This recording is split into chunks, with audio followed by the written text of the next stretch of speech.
자, 일단 이제 우리 거기 178페이지 자, 큰 2번 고정금리 저당 상환 방식이 있어요. 자, 이 고정금리도요, 이 자체가 매년 한 문제인데 참고로 변동금리는 어떤 변화 등을 갖다 고려 못합니다. 워낙 다양한 변수가 있으니까. 그래서 항상 시험 나오면 이 고정금리는 매번 나온다 생각하시면 될 거예요. 자, 일단 요건 제가 그림을 한번 그려볼게요. 자, 우리 이제 이 문제 푸는 방식 크게 세 가지 방식이 있죠. 첫 번째는 어떤 내용을 암기해서 푸는 방식이 있고, 두 번째는 어떤 내용을 이해해서 푸는 방식이 있고, 이와 같이 세 번째 방식은 그림 그려서 문제 푸는 방식이 있어요. 그러니까 이런 건 무조건 그림 훨씬 더 빠릅니다. 그러니까 내용을 꽤 쉬운데 조금만 착각하면 틀리기 쉽거든요. 자, 일단 제일 먼저 대출 초기가 있고 대출 후기가 있습니다. 후기가 있는데 우리가 은행에 돈을 갚는 건 원리금을 갚는 거죠. 그래서 원리금을 갖다 갚는다, 이게 상환이고 금액이 곧 애가입니까? 그죠? 원리금 상환액이 있는데, 자, 일단 나오거든 무조건 요거 세 개 그림을 딱 그려서 가셔야 됩니다. 문제에서. 첫 번째 보니까 요 딱 세 개요. 이렇게 생긴 그림이 있고, 그 다음에 이렇게 생긴 그림이 있습니다. 그 다음에 이렇게 생긴 그림이 있어요. 그래서 일단 이제 그대로 한번 써보자고요. 이 말은 원리금을 갚긴 갚는데 매년마다 똑같이 갚는다, 이 표현이죠. 이런 걸 다른 말로 원리금 균등 상환이죠.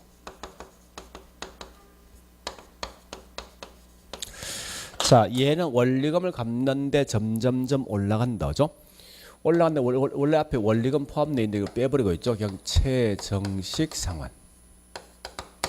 들은 점정이죠. 이렇게 쓴답니다. 그 다음에 세 번째 보니까 이런 원리금을 갚는데 점점점 주는 거지. 그래서 원리금 체감식인데 보통 원리금 빼버립니다. 보통은. 그래서 원리금 체감식 상환. 자, 이걸 보통 다른 말로 원금 균등 이 말이죠. 원금. 이렇게 쓰게 돼 있다고. 그래서 무조건 요 그림을 그냥 한번 따라가 보시라고. 그럼 결국은 우리 항상 문제를 딱 묻는 순간 있죠. 요거 묻습니다. 촉에 있는 요걸 항상 묻게 돼 있거든요. 그건 딱 두 개 마시면 안 돼. 그러니까 첫 번째는 요거 묻습니다. 원리금 상환액이 가장 큰 게 누구고, 또 남아있는 미상환 잔금이 가장 큰 게 누가 될 것인가, 이와 같은 걸 항상 시험 내게 돼 있던 문제에서. 그러면 일단 우리 항상 초기를 묻는 거예요. 묻는데 요 그림과 그냥 가시라고, 그냥 편안하게. 그래서 일단 요걸 제가 1번, 2번, 3번 써볼까? 이렇게. 그래서 특히 우리 이거 가장 많이 실수하는 사람이 뭔지 알면 이겁니다. 요 말과 요 말 굉장히 많이 실수해. 빨리 읽다 보면. 그래서 이건 원리금이지, 원금이죠. 그 다음에 요 말과 또 요 말 또 혼돈 하시더라고 사람들이. 이건 뭐요? 원리금을 이 갚는 액이지. 요건 뭐요? 갚는 방식이야, 방식. 다른 거요. 좀 구분하시라고. 자, 이때 보니까 초기에 제일 많은 돈을 갚는 게 아닙니까? 그 다음 이런 순서지. 그죠? 그래서 항상 원금 균등, 원리금 균등, 그 다음에 최정식이라고.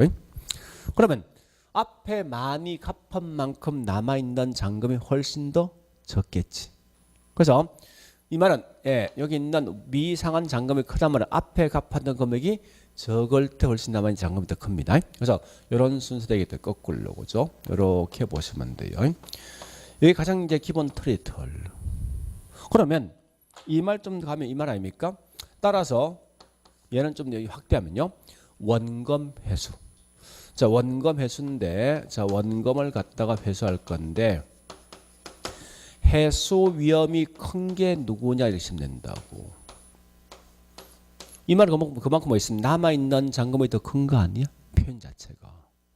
그래서 요 세 개만 기억하시면 어떤 분이 다 풀 수 있습니다. 그래서 굳이 이건 제가 아마 여기 요 구조는 아마 저기 1월 때 제가 설명했거든요. 네? 이 구조 자체를. 그 구조를 나중에 1월 때 보시고 굳이 뭐 다른 거 설명할 필요 없을 것 같네요. 봐서는. 다만 요 최정식만이 갖고 있는 특징이 있어요. 사실은요 이게 나왔던 게 이유가 있습니다. 원래 이 고정금리에서 맨 먼저 나온 게 누구냐? 요거. 얘가 단점이 있거든. 나온 게 요거요. 보완항에서 이렇게 나오거든. 순서가 이런 순서 사실 발달되었다고. 그러면 자 우리 보통 이제 젊은 계층 금방 직장 가면 월급이 낮겠지. 낮은데 만약 이런 방식을 낸다면 엄청 부담이 클 거 아니에요. 그래서 젊은 계층이 금방 직장 갔을 때는 소득이 낮은 만큼 적게 내고 월급이 점점 올라가면 점점 많이 내는 구조하면 충분히 감당할 수 있다고. 그래서 항상 최정시가 무조건 나오던 젊은 계층에게 소득이 낮은 젊은 계층이 훨씬 더 유리한 방식이 누구냐 이런 거 마시라고.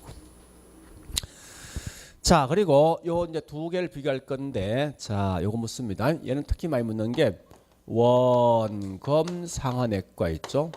2차 직업이 어떻게 될 것인가 여기 중요하다고. 여러분 참고로 이자는요 남아있는 잔금에다가 이자를 곱해주는 거예요. 그럼 생각해보죠. 돈을 매번 갚죠. 갚으면 남아있는 잔금이 더 커지겠습니까 작아지겠습니까? 작아지겠지. 그러니까 어쨌든 이자금은 무조건 이게 떨어진다고. 그렇지 않습니까? 그러면 논리 따져 봤을 때 얘는 뭐예요? 원금이 매년 같은 거지. 그 원금 항상 같겠네 매기마다. 그런데 요값과 요값 합이 항상 뭐예요? 같아지는 거 아니야. 그럼 얘는 앞에 이자금이 크면 그만큼 얘는 원금 상환액은 초기는 낮겠지. 후기 가면 이자금이 적게 낸 만큼 이게 이 요두 개 합이 같아지니까 이자금 커지겠지. 그죠? 그래서 이렇게 되겠네. 그래서 이게 시험에 엄청 많이 나옵니다. 왜냐하면 느낌이 자꾸 있죠. 원금 갚는 금 왠지 점점 작아진 느낌이 자꾸 든다고. 일반이 봤을 때. 왜? 갚는 금액이 많아진 만큼 남아있는 잔금이 적어질 거니까. 그런 착각 속에 자꾸 이걸 갖다가 점점 작아진 생각이 꽤 많단 말이에요. 이게. 그래서 요 구조를 꼭 기억하셔야 돼요. 그런데 이때 요 이자만 갖고 있는 공통된 특징이 있어요. 자, 공통점 두 개 있거든요. 공통점이 첫 번째는 보니까요. 이자 지급액은 시간이 경과되면 점점점 둘다 뭐하죠? 감소하죠. 그죠? 지급액은 점점 감소하더라. 그 다음에 두 번째 1회차 2차 지급액은 같습니다. 왠지 압니까? 최초 있는 원금에 대해서 이자를 곱해주거든 둘 다. 최초니까 똑같을 수밖에 없는데 자 일단 요걸 기억하시는데 우리 결국은 시험장 가서 뭐 있습니까? 그림 다 그릴 필요 없는 거 아닙니까? 요거까지만 그리면 될 거 아니에요. 요거까지만. 그지? 나머지는 문제를 물어줄 때마다 따라만 가면 답이 나올 것 같아. 자 여기 있는 내용까지 이제 우리 문제 풉니다. 자 문제 물론 178페이지 거기에 보니까 우리 니얼 미음 비읍 요거 세 개 있죠. 그죠? 니얼 미음 비읍 요거 세 개는 아셔야 됩니다. 가장 기본이. 자 우측 가보겠습니다. 문제를 들어가 볼게 이제. 자 문제는 182페이지부터 가시면 될 것 같아요. 자 182페이지 어디 보는가면요 8실이죠. 8-1부터 1 갑니다. 자 문구 잘 보셔야 됩니다. 원리금 상환액은 매기 동일. 누가 동일하다고요? 원리금 상환액 같은 거지. 그러면 이건 원리금 균등이지. 그 다음에 8-1 갑니다. 원리금 균등 상환 방식은 매기 상환하는 원금은 요거 묻는 거 저거 올라가죠. 그다음에 자, 예, 8-13 갑니다. 원리금 균등 상환 방식 상환 초기보다 후기 갈수록 매기 상환액은 중에서 원금성이 커지는 거지. 그죠? 그다음에 예, 8-14 갑니다. 이자 지급액이 감소한 만큼 원금성이 증가된다. 포인트는 원금 상환액이지. 이거 보세요. 자, 보세요. 둘 다 참고로 얘는 그런 말로 아예 취급하지 마이. 예? 뭐 매기, 이자, 원금 따져보지. 예. 얘는 그런 말 쓸 수가 없어. 못 쓰는 거야 이거는 어쨌든. 하여튼 얘는 제외시켜버리라고 무조건. 요거 두 개 모르니까. 얘는 딱 한 개 요거만 기억하시면 돼. 요것만. 그러니까 둘 다 이자랑 감사잖아. 이거 신경 쓸 말하는 거예요. 다만 중요한 건 뭐 있습니까? 원금 매년 같으면 원금 균등. 원금이 매년 올라가면 원리금 균등. 여기 포인트 두라고. 자, 그래 보시고 그 다음에 8-2일 갑니다.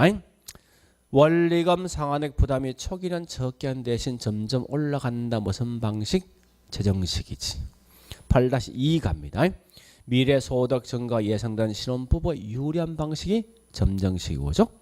8-23 갑니다. 첫해 월 불입액이 가장 낮은 방식이 재정식이지.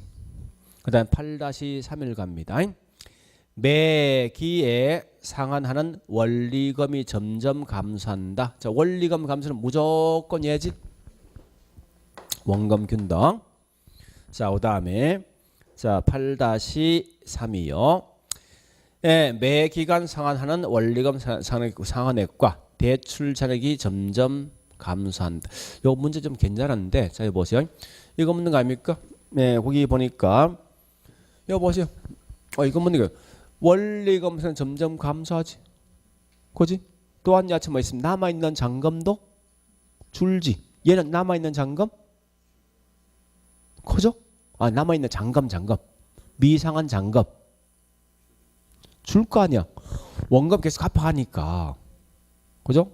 그러니까 둘 다 남아있는 잔금을 둘 다 감소하기 때문에 둘 다 이자 감소하는 거 아니야. 표현이 그거예요. 그러니까 그 말의 공통점이고, 다만 예, 얘는 이 원리금 상환이 감소하는 방식이 원금 균등이지. 예, 오래 가시라고. 자, 그다음에 밑에 있는 8-33 갑니다.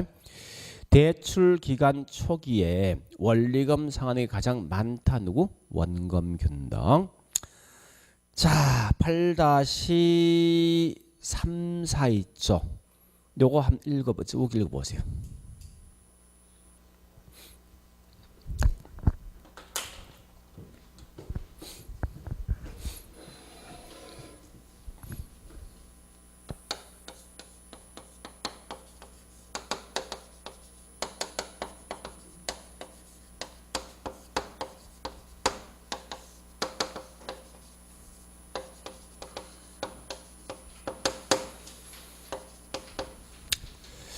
보세요. 자, 요 문제 푸는 요령입니다. 무조건 거기 나왔을 때 LTV, DTI는 전혀 신경 쓰지 말고 있죠. LTV와 DTI가 있습니다. 이건 아무 의미가 없어. 앞에 있는 요 말이 중요합니다. 요 말이.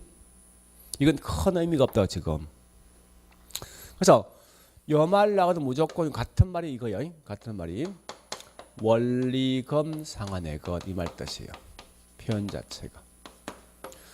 그래서 그 다음에 몇 년 경과된 후 쓰지. 남아 이건 무조건 남아있는 잔금 그 말 뜻이에요. 표현 자체가. 예? 그래서 미상환 잔금은 이 말 묻는 거예요. 이렇게 내가 번역을 할 수 있어야 돼. 원래 LTV라는 건 부동산 가격분의 대출액이거든요. 그래서 그런 건데 중요한 건 뭐 있으면 요거 나오거든. 요렇게 번역하면 답이 나올 거예요. 무조건. 어떤 거든지. 그러면 거기 문제 뭐 있습니까? 나와 있던 게 대출 실행 시점에 DTI는 큰 의미 없습니다. 이 말은 원리금 상환이 가장 높은 게 누구고, 그 다음에 실행 후에 몇 년, 10년 경과된 시점이죠. 이때 이거 뭐라 미상환 잔금이 가장 낮은 게 누구냐 묻는 거지. 그래서 이건 원금 균등 되겠다. 그죠? 자, 그다음에 8-3호 갑니다. 첫해 월 불여액 납부 후에 만기 전 중도 상환을 미상환 대출 잔액이 가장 적은 방식은 원금 균등이지, 그죠? 자, 뒷장에 8-36 갑니다. 똑같은 지금 계속 묻고 있습니다. 그죠? 중도 상환할 경우에 잔액이 가장 적다, 원금 균등. 그 다음에 8-37 갑니다. 대출 잔액이 지속적으로 감소함으로 다른 방식에 비해서 이자 부담이 가장 적더라, 원금 균등. 그 다음에 8-38 갑니다. 예, 원금 회수 측면에서 보다 안전하다, 이 말은 남아있는 잔금이 적단 말이지, 그죠? 원금 균등. 자, 오늘 9 시리즈는요, 여보세요. 9 시리즈는 이겁니다. 지금부터 여볼래요? 이 세 개를 동시에 이제 비교하는 거예요. 세 개를 비교할 때 있죠. 이렇게 비교할 수도 있고, 이렇게 비교할 수도, 이렇게 비교할 수도 있어요. 그래서 많이 혼돈 가지고 이거 그림 그리는 게 훨씬 빠르다고요. 한 개밖에 제가 9-11 가볼게. 원금 균등은 다시 원리금 균등은 원금 균등에 비해서 대출 직후에 원리금 상환액이 요거 없는 거 아닙니까? 원금과 원리금 균등은 원리금 상환액이 뭐 있으면 누가 더 큽니까? 이 더 큰 거지, 그죠? 이렇게 자꾸 비교한다 문제에서. 그러니까 이거는 지금은 집에서 한번 해보시고 시리즈를 해보시고 제가 5월달은 다시 할게요. 요것만. 그러니까 지금 했던 거는 요거 단독 묻는 거 있지. 요걸 먼저 하시고 앞에 했던 거. 그다음 9 시리즈는 무조건 와서 이런 그림을 한번 그려보지, 따라가 보시라고. 응? 일단 연습해 보시고 5월달 한번 제가 다시 하겠습니다. 이거는. 예, 그 정도 봤으면 됐습니다. 자, 그래 보시고요. 우리 집에 가서 있죠. 뭘 하시는가? 우리 이거 계산 문제에서 풀었었는데 특히 192페이지 있는 2-1, 2-21, 22 예. 그다음에 2-31 이와 같은 건 여러분들이 푸셔야 돼요. 2-22까지만. 2-31 풀지 말고.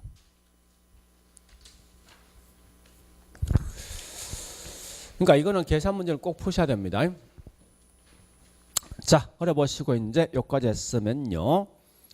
예, 우리 책에 이거 설명 꽤 많이 돼 있는데 우리 아마 책 보니까요. 342페이지부터 설명이 쫙 돼 있습니다. 346페이지까지. 요 설명이 돼 있는 걸 보시는데 요 그림 있죠? 요 가지고 쭉 책을 읽어보시라고요. 그 내용을 읽어보시면 아마 이해될 겁니다.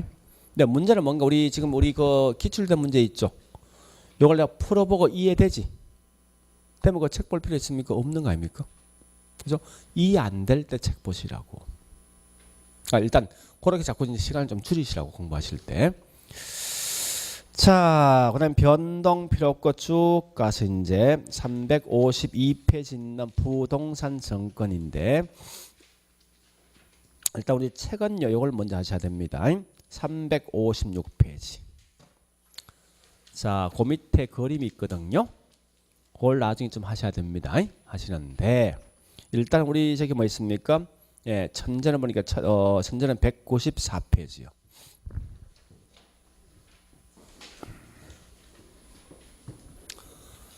자, 지금 하고 있는 게 저당 유동화 제도입니다. 유동화 제도. 자, 이게 이제 이런 거요. 우리 같은 이 일반인들이 은행 돈을 빌려 가지고죠. 빌려 갔을 때 많은 차입자 빌려가면 금방 저기 은행들은 조만간 자금이 고갈될 수밖에 없다고. 그러면 이 은행들은 자금이 고갈된 걸 어떻게 자금을 끌어올 것인가, 이 전체를 좀 봐보자는 거예요. 그런 걸 보통 다른 말로 저당 유동화인데, 자, 일단 이렇게 한번 해볼까요? 첫 번째, 우리 돈을 빌려갈 수 있는 사람이 누구냐? 차입자. 그 다음에 돈을 빌려줄 수 있는 기관들이 뭐죠? 대출기관이지. 그리고 보통 요 말 대신 뭐 쓴가 하면 금융기관을 쓴다면 쓸 때요. 자, 만약에 이렇게 보죠. 국민은행이 돈이 없는 분한테 집을 사기 위해서 돈을 빌려가는데 그런 돈을 빌려줄 목적 1,000억이라는 돈을 갖고 있다 가정해보죠. 거꾸로 차입자 한 명이 뭐 있습니까? 빌려갈 수 있는 금액은 1억씩 빌려간다 가정을 두고 이때 30년간 빌려간다 가정해보죠. 그러면 어쨌든 요 차입자가 은행 가서 제일 먼저 저당 설정하죠. 하면 돈을 빌려주겠다, 그죠? 이렇게 빌려준다면 이론상 보니까 이게 1,000명 빌려주면 더 이상 돈을 빌려줄 수 없단 말이에요, 이게. 그 결과 은행들은 자금이 고갈된다, 그죠? 고갈되어진다 이 말 같은 말이 뭐냐? 결국 유동성 위험이 온다는 거예요.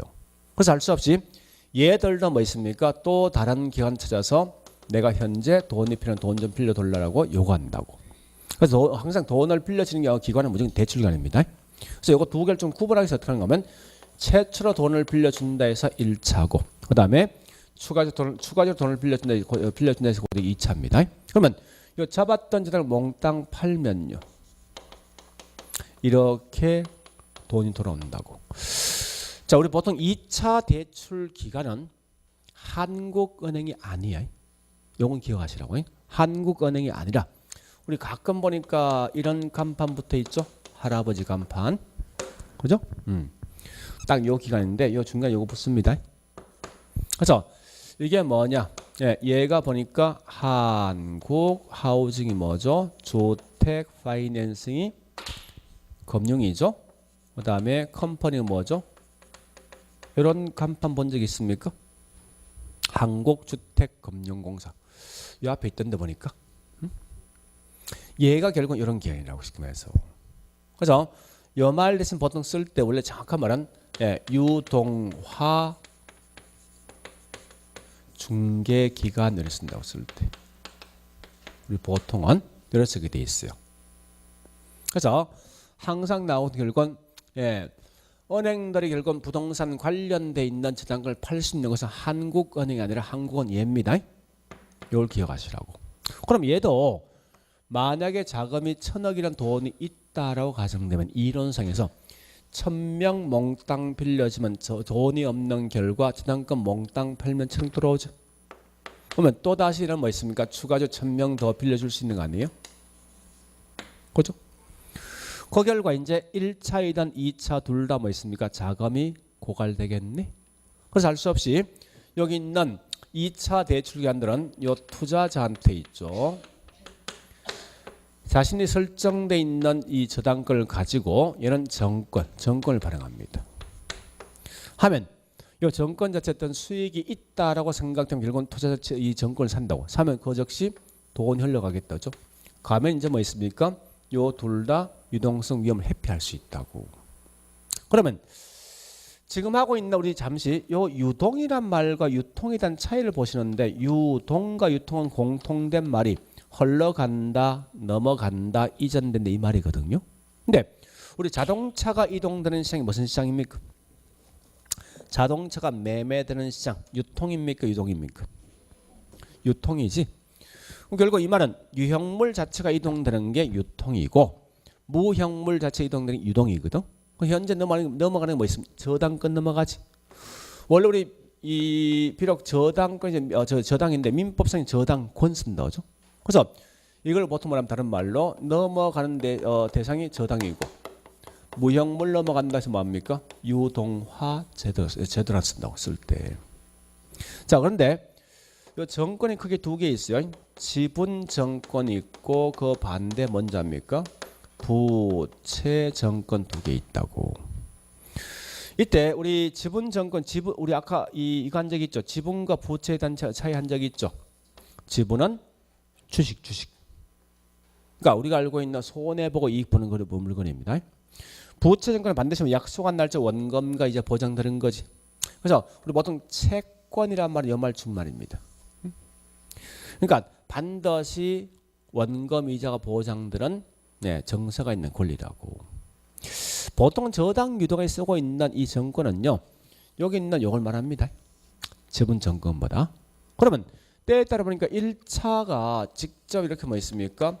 채권을 발행하면요. 이렇게 돈이 흘러간다고. 이것도 결국은 저당 유동화 속에 포함되어 있다고. 그래서 요 그림이 굉장히 중요합니다. 그러면 지금부터 이제 이것도 저당 유동화 제도 실제 시험장 가서는요. 굳이 암기하지 말고 이런 그림 있지. 그림과의 문제 푸시는데 자, 가볼게 이제. 이렇게 보자고 이제.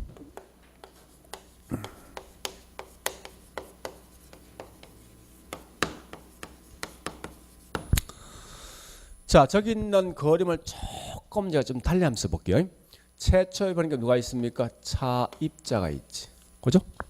그 다음 두 번째 누가 있습니까? 1차 대출기간. 그 다음 세 번째 누가 있죠? 2차 대출기간. 마지막 누가 있습니까? 투자자. 그건 차입자가 은행 찾아가서 저당 설정하고 돈 빌려 가지.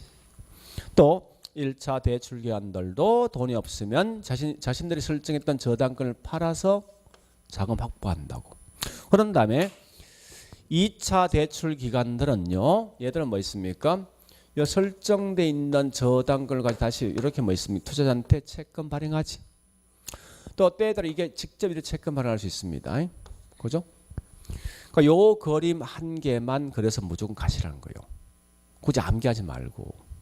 그러니까 저 그림 변형하면 곧 이런 그림입니다.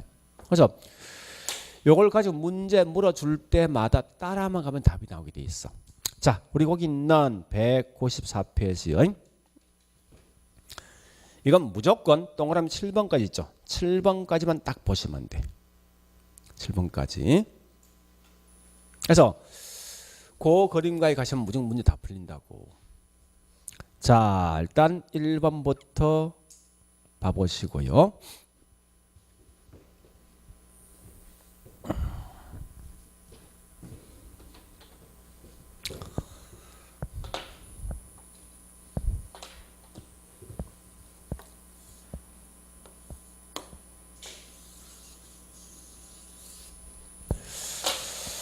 물어보자고요. 자, 우리 자동차가 매매되는 장소가 무슨 장소입니까? 시장 아닙니까? 그죠? 자동차 매매되는 장소가 뭐요? 자동차 시장. 배추가 매매되는 시장이 배추 시장이고. 현재 여기서 뭐가 매매되고 있습니까? 그 무슨 시장? 그냥 저당 시장이라 가시는 것이죠.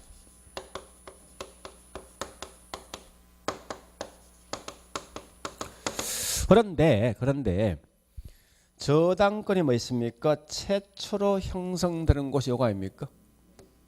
그죠? 이런 걸 가지고 다른 말로 1차 저당 시장을 쓴다고. 그 다음에 형성돼 있는 저당권을 다시 사고 팔고 있는 이런 곳이 있는 게 2차. 그래서 이 두 개 구분하셔야 돼요.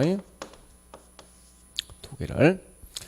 자, 그러면 시험 나왔을 때 굳이 암기하지 말고 거꾸로 보시면 됩니다. 1차 저당 시장을 딱 물으면요. 요 둘 사이지. 결국은 틀린 말이 요거 들을 거 아니야? 그죠? 2차 저당 시장은 결국은 얘 뺀 남이 몽땅 2차입니까? 틀린 말이 무조건 얘 나오겠네. 참고로 1차 대출 기관인 금융기관들은 둘 다 포함돼. 둘 다. 생각해보라고. 자, 차입자가 은행에 저당을 잡고 돈을 빌려주는 것까지만 1차라고. 그럼 이제 저당 갖고 있는 거지. 갖고 있는 저당을 다시 사고 판다. 이게 2차 보시면 된다. 그러니까 그래 보시니까 얘는 전혀 신경 쓰지 말라고. 나왔을 때 요거 가지고 이제 보시면 돼. 그러면 중요한 건 보세요. 저당권이 형성되는 곳과 저당권이 매매되는 곳은 다릅니다. 저당권이 형성되는 것은 여기 형성됩니까? 여기서 형성됩니까? 1차지. 그러니까 항상 혹시 시험 나왔을 때 이말 묻기도 합니다. 저당이 형성된다 했으면 이건 무조건 1차야. 거꾸로 형성돼 있는 저당권 이제 사고 팔고 있지. 그죠?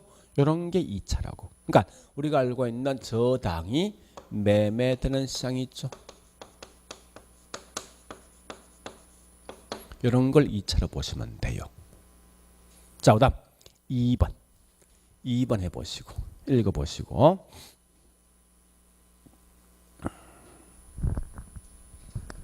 봤죠? 자, 갑니다. 이제 보세요. 요 거리면 따라간다면 차입자가 2차 대출 기간인 한국주택금융공사한테 저당 설정할 수 있습니까? 못하지. 오직 차입자는 무조건 은행과의 관계야. 그 다음에 얘가 직접 얘한테 채권 발행할 수 있냐? 채권 발행 안 되는 거지. 여기 두 번째야. 그 말은 얘와 얘는 직접적 관계 없다는 말과 똑같은 얘기예요. 그 다음 3번 읽어보시고.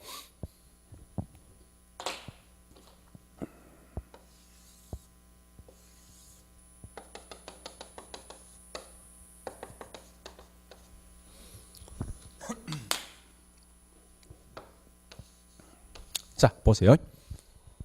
원래 모 저당은 엄마 저당, 엄마. 그래서 최초에 있는 요 저당 형성이 있지. 여기 모 저당이야. 요 채권의 관계입니다.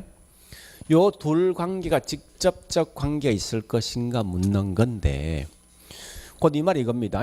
만약에 한 개의 저당권 가지고 채권 등을 발행할 때 한 개 또는 여러 개 발행할 수 있습니다.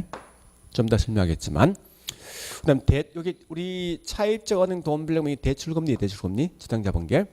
그래서 이 대출금리가 고정금리로 발행되어진 금리인데 채권 등을 발행할 때 있죠. 이걸 고정 또는 뭐 있습니까? 변동으로 할 수도 있더라. 이 말 뜻입니다. 자, 이게 무슨 소리냐? 다시 볼게요. 이제. 자, 우리 삼성에서 우리 창원에 보니까 아파트를 지어주는데요. 지어주는데 은행 돈을 빌려왔어. 얼마 빌려왔냐 보니까 이게 한 4천억이란 돈을 빌려왔네. 네? 은행 돈을. 그래서 이렇게 넘어와서 이제 은행들은 채권 발행하죠. 했을 때 4천억짜리 채권을 갖다가 딱 한 개만 발행한다면 현금 이 돈 주고 살 사람이 있습니까? 없는 거 아니에요. 그거 어떻게 해야 돼? 이거 사게 만들어야지. 뭐 나 같으면 쪼갤 거야. 10만 원짜리 10만 장. 그 다음에 50만 원짜리 2만 장. 100만 원짜리 뭐 만 장. 이렇게 살 수 있을 거 아니에요. 결국 이 말이 뭐 있습니까? 금액이 큰 경우는 한 개의 저당권 가지고 여러 개 채권 발행할 수 있지. 그 반대로 할 수 있어. 우리 같은 사람들이 보통 은행 돈을 빌려갈 때 보통 뭐 1억 미만 빌려가지. 그런 돈을 쭉 끌어모으면 그런 뭐 있습니까? 이런 이 여러 개의 저당권을 쭉 끌어모아서 한 개 채권 발행할 수도 있다고. 그런 논리입니다. 자, 이게 마치 어쩌면 이와 비슷하답니다. 자, 저축한 돈이 있으면 이걸 은행에 저축하죠. 그건 돈을 빌려주겠다죠. 차입자한테. 근데 이 저축한 사람 3명이 있거든. A, B, C가 5억, 7억, 8억 저축했습니다. 했는데 여기 고정금리, 변동금리 고정이랍니다. 그러면 어쨌든 은행은 20억의 돈이 확보된 거 아닙니까? 그죠? 근데 이때 이 돈을 빌려줄 때 항상 은행들은 무조건 요 세 명 1번에 돈을 빌려줄 때 3개 중에 딱 한 개만 돈을 빌려주게 있습니까? 그건 아닐 거 아니야. 20억 다 빌려줄 수도 있지. 아니면 얘가 돈 요거 한가 요 3명 나눠줄 수도 있지. 마치 이 말입니까? 한 명이 저축한 걸 여러 명 나눠줄 수도 있고 여러 명이 저축한 걸 한 명 줄 수도 있는 거지. 똑같은 논리가. 그러면 2번이 돈을 빌려간 금액이 7억이라는 돈을 빌려갔으면 얘하고 비슷한 거 아니에요? 그러면 이게 변동이 얘는 무조건 변동입니까? 그건 아닐 거 아니에요. 더 쉽게 말하면 이 말 아닙니까? 아니, 은행들은 요놈이 돈 띠먹고 도망가면 무조건 얘는 얘한 돈 안 갚습니까? 갚아야 되지. 그러니까 별개 이게. 마치 그 말이가 똑같다고 이 논리가. 예? 그래서 결론은 뭔가 하면 요 두 놈은 직접적 연관 없다 이 말 뜻이야. 쉽게 말해서. 그 다음에 자 밑에 있는 고 4번. 요 4번은 이게 중요한 의미가 있는 거죠. 자주 묻는 질문이니까.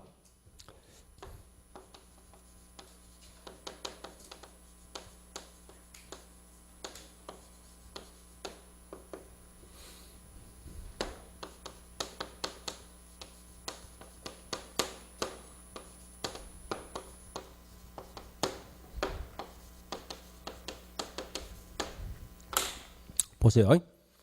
자, 이거 보세요. 원래 채권은 요 둘 다 발행할 수 있거든. 둘 다 할 수 있어요. 일단 얘가 이렇게 저당점 바로 채권 발행한다. 예를 들어서. 그럼 현재 보니까 요 차입자가 은행에 저당 잡고 돈을 빌려간 게 뭐냐고. 이게 다른 말로 우린 대출금리지. 그죠? 그 다음 얘가 채권 발행된 게 이게 채권 수익 아닙니까? 그죠? 그러면 얘가 채권 등을 발행하기 위해선 둘 중에 누가 더 커야만 채권 발행을 한번 봐보자고. 자, 첫 번째, 얘가 얘한테 돈 빌려주고 결국은 대출 금리가 8% 정도 수익이 된답니다. 또한 얘가 채권 발행 채권 비용이 즉 발행 비용이 10% 나간답니다. 그러면 차입 저기 1차 대출은 뭐 있습니까? 돈 빌려주고 요건 들어오는 거지. 8% 수익이 나왔는데 채권 등이 발행되어진 결과 10% 비용이 나간다면 얘는 이익의 손해예요. 손해지. 발행할 리가 없을 것 같은데. 그지? 거꾸로 이게 한 6% 된다면 발행할 수 있을 것 같은데.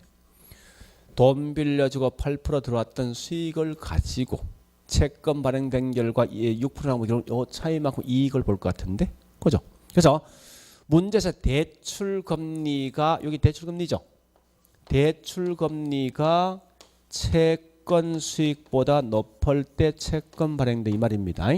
그런데 이렇게 시험 내기도 하지만 다시 얘가 있는 시장 몇 차? 1차 저당시장 수익률이 얘가 있는 시장 몇 차지?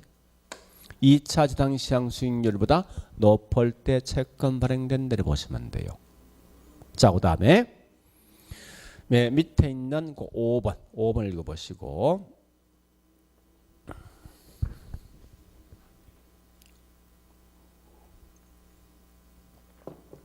맞습니까? 자, 이거 보세요. 이제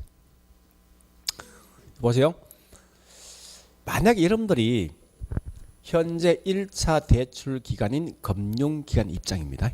여러분들이 그러면 이제 두 가지 행동을 취할 건데, 자, 첫 번째 돈만 빌려주고 8% 수익을 챙기겠다. 이게 첫 번째. 두 번째는 돈 빌려주고 그다음 채권 발행해서 요 차이 있는 2% 수익을 챙긴다. 어느 거 하겠습니까? 은행 입장이라면 당연히 수익이 높은 거 좋은 거 아니에요? 그지? 돈만 빌려주면 무조건 저는 8% 수익이 챙기겠다고. 그러니까 이 말이에요. 자신들이 감당할 수 있는 저당권을 가진다는 거야. 이게 다 챙기겠다는 거야. 돈을 너무 많이 빌려준 결과 이제 돈이 없지. 없으면 어떻게 이제 팔아야 되지. 그죠? 그 말이야. 감당할 수 있는 저당권은 가지고 있고 감당할 수 없을 때는 다른 게 팔더라 이겁니다. 자, 다시. 얘도 마찬가지지. 얘도 오죠? 저당권 내 입에서 8% 수익을 챙기고 감당 안 될 때만 이렇게 팔 거 아니야. 이런 걸 다른 말로 자산 포트폴리오 가능하다 그 말 뜻이라고. 그러니까 선택할 수 있는 거 아닙니까? 예, 저당권 다 가지고 있을래 아니면 팔래. 그 차이지.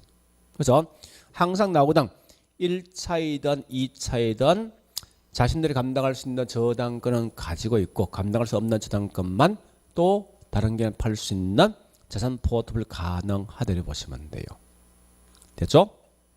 그다음 자 밑에 있는 6번 읽어보시고.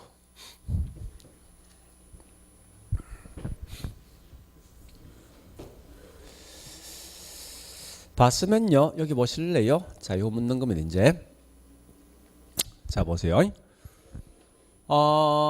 만약 밑에 있는 여기 없으면 2차 저당시장 없습니다. 없으면 현 은행들이 1,000억이라는 돈을 갖고 있고 한 명당 1억씩 빌려간다면 선착순 몇 명이죠? 이 말은 2차 저당시장 없을 때는 은행들은 한정돼 있는 1,000억이라는 돈을 가지고 한정돼 있는 1,000명만 빌려줄 수밖에 없다는 거예요. 근데 똑같이 1,000억이 있지만 이제 밑에 있는 2차 저당시장이 있죠. 있으면 어떻게 되는지 압니까? 똑같은 1,000억이 있으면 일단 1,000명 빌려주고 자금 그걸 몽땅 다 팔겠지. 팔면 1,000억 들어오죠. 또 돈 빌려줄 수 있다. 그죠? 결국은 2차 재당시장이 있음에 따라서 은행들은 똑같은 한정돼 있는 1,000억이라는 돈을 갖고 있지만 과거보다 훨씬 더 많은 돈을 빌려주더라 이겁니다. 자, 두 번째, 아주 극단적이지만 요 투자자가 있죠.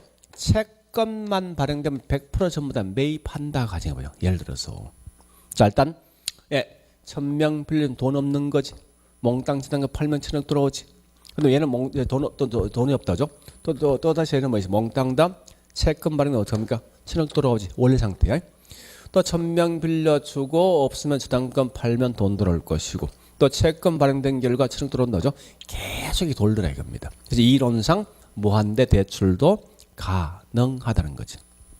그래서 자, 저당 유동하에서는요. 열어보시면 돼요.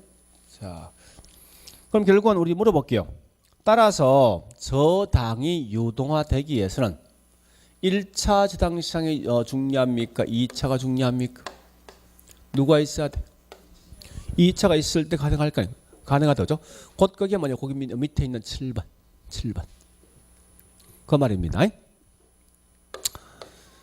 자, 그 7개만 아시는데 이 말입니다. 한정된 돈을 가지고 유동화가 되어진 결과 얘는 뭐 있습니까?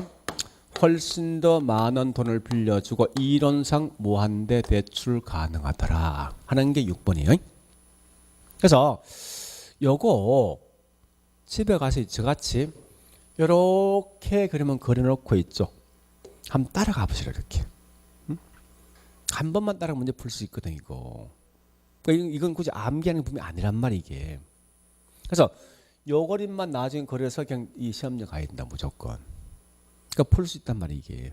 그러니까 이런 건 얘하고 얘는요 두 개는 절대 뭐 있습니까? 암기가 아니야. 그림 가지고 그대로 푸는 거지. 하여튼 그렇게 문제 푸시면 돼요. 자, 그러면 이때 문제를 이제 풀 건데요. 자, 196페이지 갑니다.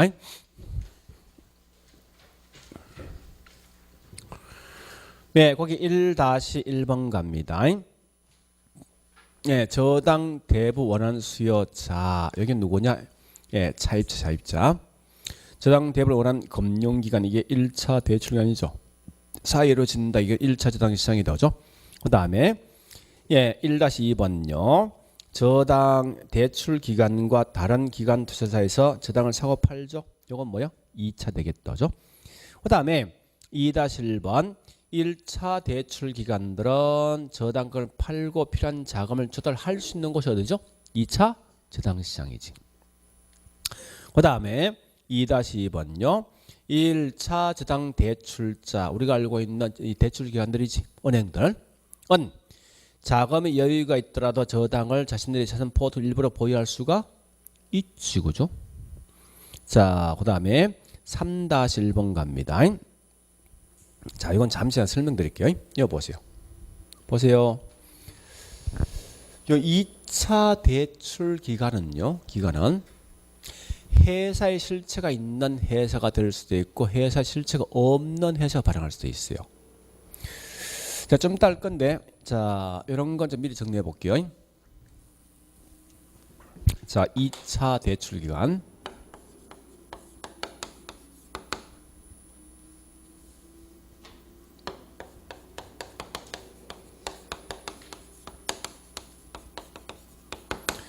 큰 의미는 없는데 가끔 이런 사람 꽂히는 사람이 있더라고요. 회사에 대한 실체가 있을 수도 없을 수 있다고. 회사 실체가 있다 말은 직원도 있고 건물 등이 있는 거예요. 회사 실체가 없다 이건 뭐 있습니까? 명목상 회사예요. 그냥 서류상만 있는 회사인데 이걸 보통 뭐라냐? SPC라 쓴다고. 이 SPC란 건요. 이말 약자입니다.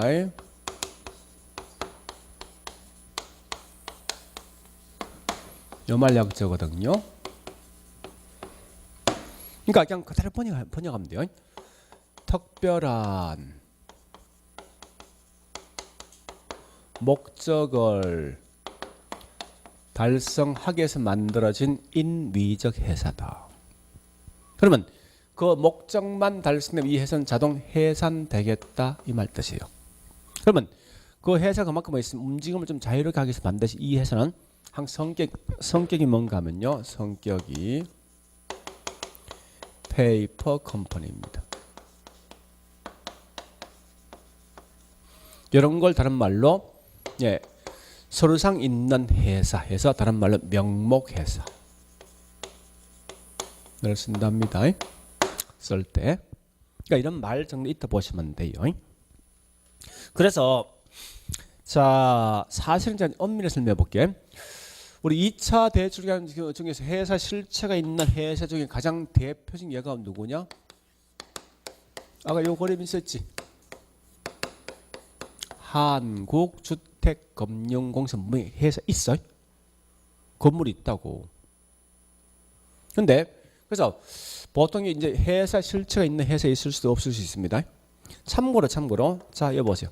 원칙은 은행들이 바로 채권 발행 못해. 원칙은 요 중간에 뭐가 있냐면 SPC라는 회사가 있어. 사실은 진짜 개념은 그런 개념인데 지금 거기 있는 이 제가 문제 제가 설명드린 건 목적은 뭐 이겁니다. 너무 있죠. 이걸저에 꽂히면 안 된다는 거야. 예? 그냥 이렇게 뭐요? 이런 회사 지금 채권 발행하고 하고 있다 이거 마시면 돼. 그래서 다시 볼게요. 3-1번 2차 주택 재당 2차 재당 시장은 특 SPC를 통해서 뭐 있습니까? 투자자에게 자금을 조달하여 주택 자금 대출 기관에 공급해 주는 시장을 말한다. 자, 이거 꽤 중요한데요. 이거 보세요. 얘가 현재 S빌트 통해서 채권 발행했지. 그럼 결국은 이 발행한 뭐 있어? 돈이 흘러가는 거지. 그러니까 중요한 건 여러분 주택 자금 공급 시장이 있지. 자 보세요. 주택 자금 공급은 예입장이야. 돈을 받는 거지 이곳에서. 그죠? 그래서 혹시 나오던 여기 있는 같은 말이야. 자금, 주택 자금.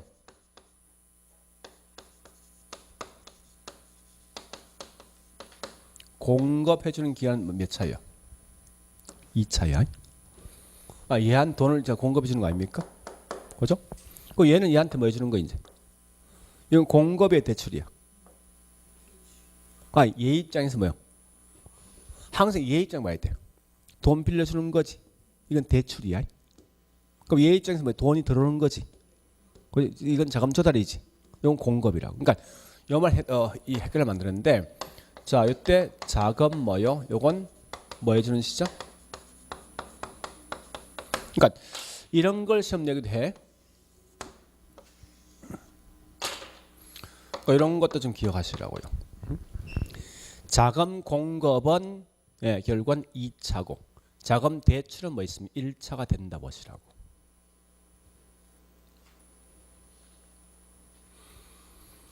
자, 그래 보시고요. 우리 거기 그 말입니다. 자금 공급해 준다. 그다음에 3-3번 갑니다. 2차 저당 시장은 1차 저당 시장이 일단 이루어진 저당을 1차 저당 대출에 팔게 되는 시장을 말하므로 일반 투자들은 자신들이 필요한 저당을 사고 팔 수가 있다. 이 말 뜻이 뭐냐? 잠시 보세요. 그러니까 이렇게 되는 건 어쨌든 이거 뭐 있으면 2차인지 알겠어. 근데 요 채권 샀던 투자자 A가 다른 투자자 B한테도 이 채권을 사고 팔 수 있습니까? 있겠냐고. 있죠? 요건 몇 차 속에 들어갈래요? 없는 문제가. 응? 채권 샀던 투자자끼리 채권을 매매하고 있대. 우리 자동차 사면 채권 사죠. 집 사면 채권 사죠. 그 채권 이름 갖고 있습니까? 딴 사람 팔았습니까? 바로 판 거 아니에요? 보면 사고 팔 수 있잖아. 그죠? 요까지 뭐 있습니까? 요건 몇 차 시장 속에 포함되는 묻는 거라고. 1차예요? 2차예요? 3차예요? 응? 이제 3차란 말 없어? 무조건 2차. 그러니까 이렇게 매매되는 것뿐만 아니라 투자자끼리 사고 있는 채권을 사고 파는 것도 뭐요? 2차 속에 포함된다 말 뜻이에요. 지금 거기 있는 그 말입니다. 그러니까 일반 투자자들은 뭐라 했습니까? 자신 필요한 저당을 사고 팔 수 있죠. 그다음에 3-4번 갑니다. 2차 저당시장은 저당 대부를 받은 원래 있는 저당 차입자. 자, 요거. 예? 얘하고 얘는 관계 있어 없어? 없지. 관계 있으면 얘는 무조건 저당 설정할 수 있어야 돼. 체크 발행할 수 있어야 되고. 그죠? 그래 보시고. 그다음에 3-5번요. 예, 2차 저당 시장의 발달은 대출 기간의 이용자 이력이 높여서 주택 금융 활성화하는데 크게 기여한다. 뭐 이건 뭐 딱히 어려운 거 아니죠? 그다음에 자 3-6일 갑니다. 읽어보시고.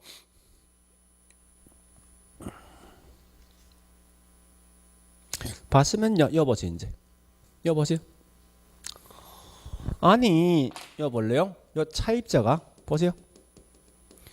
담보 물건이 10억짜리인데, 예?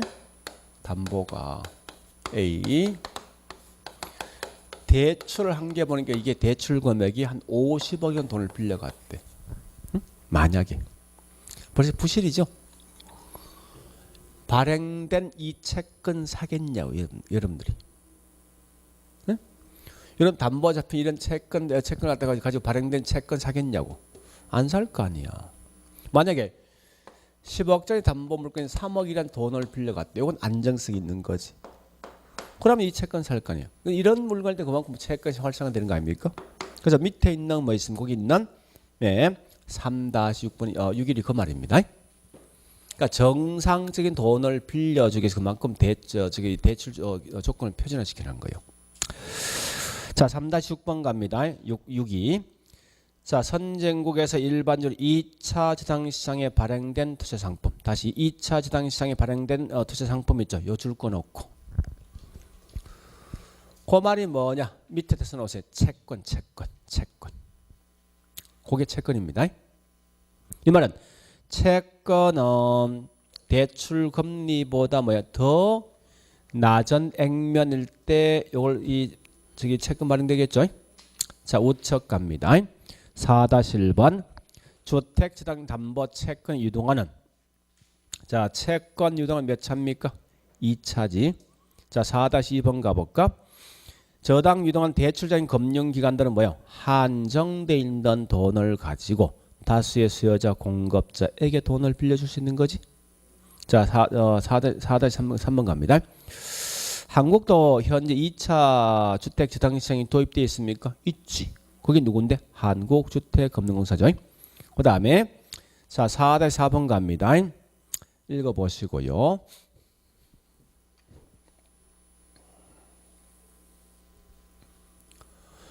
자, 이건 제가 좀 더 할 건데 이 말입니다. 여보세요. 저당 대출 기한 30년 만기거든요. 채권은 보니까 20년 채권 발행했대. 이런 걸 발행할 수 있을까 없는 거예요. 그럼 참고로 했죠. 얘가 돈을 갚아야만 얘 갚아주는 거 아니야? 그죠? 논리가. 그러면 돈을 빌려간 걸 갚으면 채권 갚을 거 아니에요. 돈을 갖다가. 그러면 원칙은 얘보다 짧은 채권 발행 못 한다고 기간이. 근데 예외가 있어요. 그래서 발행 가능한 옆에 써놓으세요. 옆에다가 뭐 있어요? 이렇게 써놓으세요. CMO.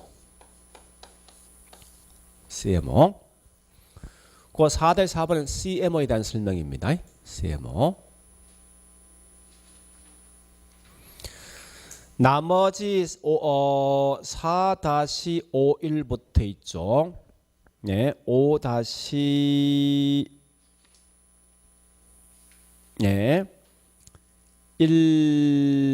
5-1호까지 요건 나오거든. 우리 잠시 자 여보세요.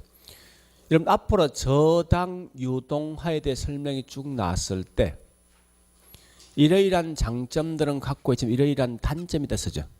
단점 쓰는 순간 다 틀린 거야. 유동화는 절대 단점 자체가 없습니다. 무조건 다 좋은 말 써야 돼. 항상 나오거든.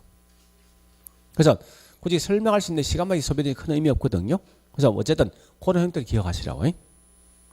자, 그러면 다시 여기 볼래 이제 우리 지분 정권의 가장 대표적인 예가 뭐 있냐? 지분 정권이 곧 지분 정권의 곧 주식인데 그중에 가장 대표적인 게 리츠하고 펀더. 이래 보시라고요.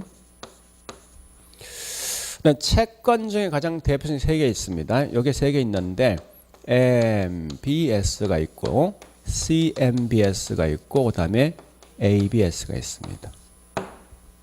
그래서 요건 제가 좀 이따 할 거고요. 근데 요것부터 제가 설명드릴게요. 자, 여기 채권이 세 개 있는데, 자, 채권이 세 개 있는데, MBS, CMBS, ABS가 있습니다. 자, MBS는 뭐에 대한 약자냐? 이 말 약자입니다. 원래 이건 앞에 하우징이 사실 포함되어 있어요.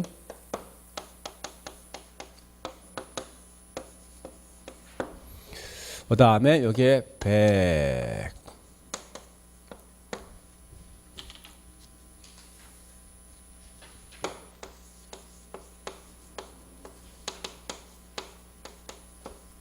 요말 약자입니다. 이 모기지란 말은 원래 저당 또는 담보 이 말 뜻이에요. 저당 또는 담보고요. 되돌려 받는 거지. 이게 복수 아닙니까? securities. 여기 정권들이들. 요말 약자라고. 자, 다시 C가 상업. 그 다음에 MPS입니다. 그 다음에 얘는 뭐 있으면 A가 asset 이 말이에요. 그 다음에 PS를 쓴다고. 그래서 이걸 학자마다 굉장히 다양한 용어 쓰고 있다고. 자, 일단 여기 있는 MBS 있죠. 이걸 우리 번역할게요. 어떤 분은 담보, 여기 부채지 돌려받는 거니까, 그죠? 담보부 뭐 씁니까? 여기 쓰는 분이 있고, 어떤 분은 담보부 채권 쓰는 사람도 있어요. 어떤 분은 담보 채권 이렇게 쓰는 사람도 있다고. 그러면 보세요. 예, 우리 여기 있는 이 말은 뭐예요? 그냥 번역하죠. 담보가 잡혀 있는 거예요. 이제 정권 발행했어. 반드시 갚아줄 의무가 있다는 거예요.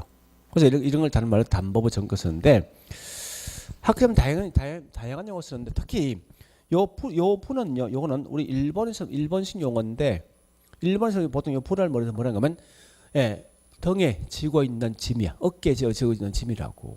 그래서 우리 뭐 이 말 쓰지 않습니까? 뭐 부담보란 말 쓰지. 민법에서. 그 부란 건 전부 다 뭐냐니까 부채. 짐을 어깨에 짐을 저기 지고 있는 짐이라 생각하시면 돼요. 그럼 이게 뭐냐? 자, 다시 하우징이 뭐죠? 얘는 상업이지. 요건 뭐 있으면 자산이지. 그냥 번역하라고. 주택담보부 정권, 주택담보부 채권, 주택담보 채권입니다. 그다음 CMBS는 뭐냐?